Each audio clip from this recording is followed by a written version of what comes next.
Hello everybody, it is Dylan from Yugioh Everything, and welcome back to a Yugioh VRains discussion. The new summoning method has just been revealed. Link Summoning, that is the name of the, I believe, 6th or 7th new summoning method, when you consider Advanced Summoning, Advanced and Tribute are the same thing, Ritual, Pendulum, Xyz, Synchro, Fusion.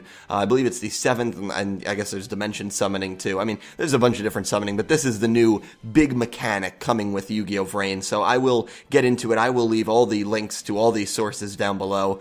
We are going to be getting just a lot of information this weekend, so I will do my best to make as many videos as possible, but then again, I am going to wait until we get kind of the full story. I don't want to bombard you guys with like 10 videos, especially if something that I make, like a rumor or something, is going to be answered after translations come out in like 3 hours. I'm just going to wait, so just keep that in mind if my videos are a little delayed when the initial news comes out. But anyway, here is the first thing. This is about the anime, and then we'll get quickly into the Link Summoning. The location depicted in VR series dual concept image name is finally released. Boards are used to ride the data wind. Duels now are virtual reality. Yusaku turns into a hero in virtual reality space. The dual virtual reality space where duels are held is called Link VRains. So there is the series name. We wondered if VRains would have a meaning behind it like Zexal and Arc 5 did, even 5Ds, 5 Dragons. The virtual reality space is called Link VRains. So VRains is the name of the virtual reality space,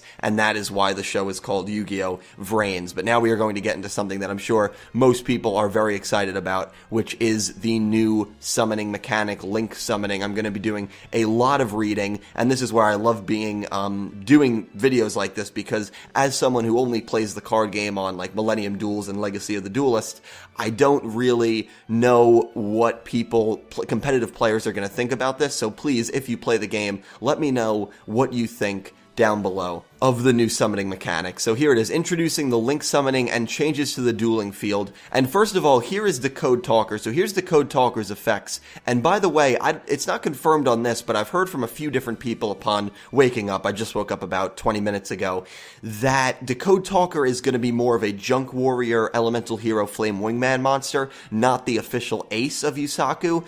I don't know how true that is. Again, everything is still preliminary, but just keep that in mind that all the information we get, even though the magazine, the Weekly Shonen video that I just did yesterday, stated that the Code Talker was his ace.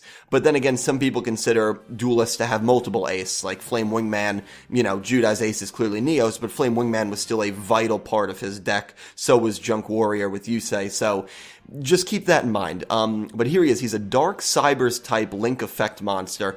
Is Cybers a new archetype? I'd imagine it is. He's a Link 3 monster with 2300 attack. There's probably the first symbol that it's not his ace monster, because it only has 2300 and not 2500. Materials, 2 or more effect monsters. So I guess by summoning 2 or more effect monsters, you can then special summon or Link summon Decode Talker. This card gains 500 attack for each monster linked to it. So just to summon it, it's going to have 3,300 attack points. When an opponent's, because you need at least 2 effect monsters, when an opponent's card effect that targets a card you control is activated, you contribute one of your monsters linked to this card, negate that activation, and if you do, destroy it. Very similar to Utopia's overlay units, where if a monster attacks, even though this is a little better because with Utopia, monster attacks, you can negate that attack. This time, if a card effect, well, so I guess it can't negate attack, so I guess it's kind of the other side. If a card effect targets a card, you can get rid of one of your linked monsters and then destroy that card. So that is a pretty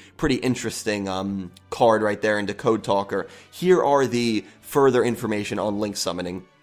Look at those distinctive link markers. Use these markers to develop brand new strategies that goes into your extra deck. There are 2 ways of link summoning. Send materials to the grave equal to the link number, or you can link summon something from your extra deck by sending the same number of monsters that meet the material requirements written in the card's effect box, whose total numbers equal to the link number from the field to the graveyard. Decrease materials by using link monsters. Link monsters are treated as the same number of materials as its link number. However, to use them, you must match the requirements written on the card. In the case of Decode Talker, because it is a Link 3 monster, you can either use 3 effect monsters or use 1 Link 2 effect monsters and 1 effect monster. Pay attention to the direction of the link markers. The zones pointed to by each link marker and the cards in them will be affected by the link monster, and this will create new strategies.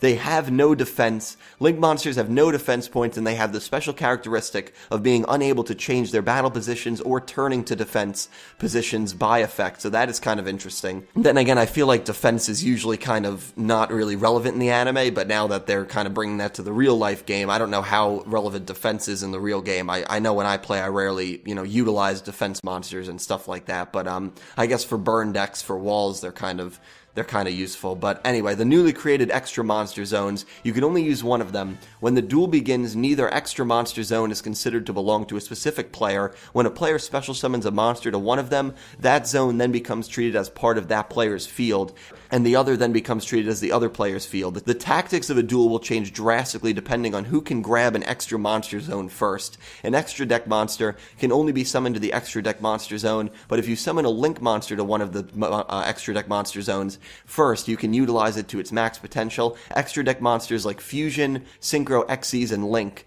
cannot be summoned to the main monster zone.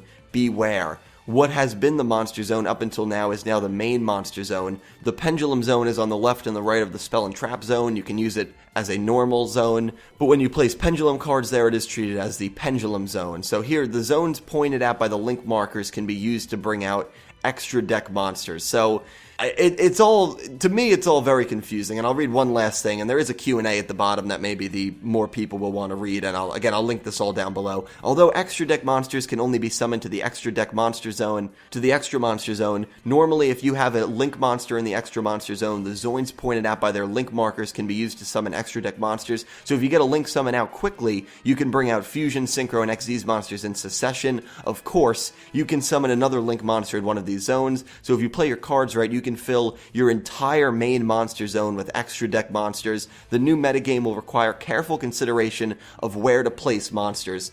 So please let me know, to the competitive players, what you think of this. I think there's going to be a lot of confusion until we see it demonstrated, maybe by people at Nihon, well, not Nihon Ad Systems, but maybe at people that work for Yu-Gi-Oh! Konami. Maybe they'll put out a video demonstration, or until we see the anime and see how things work, because honestly, just reading it and showing you this picture, it's still a bit over my head. But what I do like about this, what I really do like about this, it seems Fusion, Synchro, and Xyz monsters are relevant. It seems those monsters are relevant, especially because they kind of highlight that strategizing it. Now, it could be just because they're still going to be relevant in the main TCG, but I'm hoping that in the anime, we still have all the summoning methods, and even if they get rid of Pendulum, whatever. But if we have Fusion, Synchro, Ritual, and Xyz monsters, I think that would be really cool, and the signs are that maybe we will have that. Also, it looks like Link monsters are going to be kind of this blue kind of card, which are also rituals. Maybe it's a darker shade of blue. I forget what ritual. Looking at ritual monsters right now, ritual monsters are kind of maybe lighter blue, and that's a darker blue. I wish they kind of just went with a completely different color, but I guess they've used, besides like red, they've used pretty much every color in the book. So that is Link Summoning. That is Link Shoken, which I'm sure we will hear a lot of during Yu-Gi-Oh! VRains, and definitely excited for more news. I'm going to be doing a Yu-Gi-Oh! Arc 5 discussion later in the day. There was some news brought up about that show, pretty minor, about another monster that we will be seeing in one of the episodes that I feel has kind of been swept under the rug due to all the Yu-Gi-Oh! VR information. But I will be bringing that discussion later in the day. So please, guys, let me know what you think of this, especially to the people that play this game. Let me know how you think this might affect the anime, and let me know if you still want to see all these summoning methods in the anime, because personally, I really do. Keep it right here, Yu-Gi-Oh! Everything, for all information regarding Yu-Gi-Oh! VR. Thank you guys so much for watching. I will talk to you in the comments below. Have a wonderful day, and enjoy your weekend. Let's take a dive in a quad.